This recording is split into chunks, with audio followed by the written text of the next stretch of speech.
Chapter 9. Then verily the first covenant had also ordinances of divine service, and a worldly sanctuary. For there was a tabernacle made, the first, wherein was the candlestick, and the table, and the showbread, which is called the sanctuary. And after the second veil, the tabernacle which is called the holiest of all, which had the golden censer, and the ark of the covenant overlaid round about with gold, wherein was the golden pot that had manna, and Aaron's rod that budded, and the tables of the covenant, and over it the cherubims of glory shadowing the mercy seat, of which we cannot now speak particularly. Now when these things were thus ordained, the priests went always into the first tabernacle, accomplishing the service of God.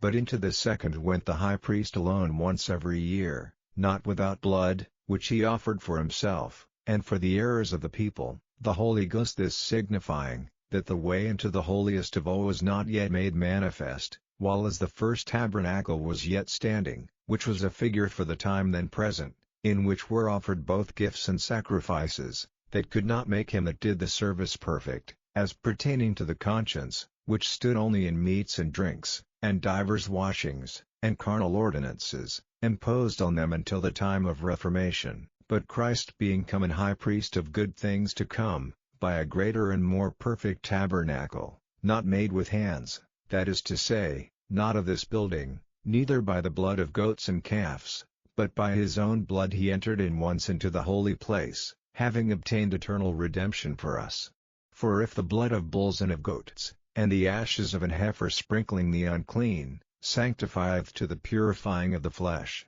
how much more shall the blood of Christ, who through the eternal Spirit offered himself without spot to God, purge your conscience from dead works to serve the living God. And for this cause he is the mediator of the New Testament, that by means of death, for the redemption of the transgressions that were under the first testament, they which are called might receive the promise of eternal inheritance. For where a testament is, there must also of necessity be the death of the testator. For a testament is of force after men are dead, otherwise it is of no strength at all while the testator liveth. Whereupon neither the first testament was dedicated without blood, for when Moses had spoken every precept to all the people according to the law, he took the blood of calves and of goats, with water, and scarlet wool, and hyssop, and sprinkled both the book, and all the people, saying, This is the blood of the testament which God hath enjoined unto you. Moreover he sprinkled with blood both the tabernacle, and all the vessels of the ministry.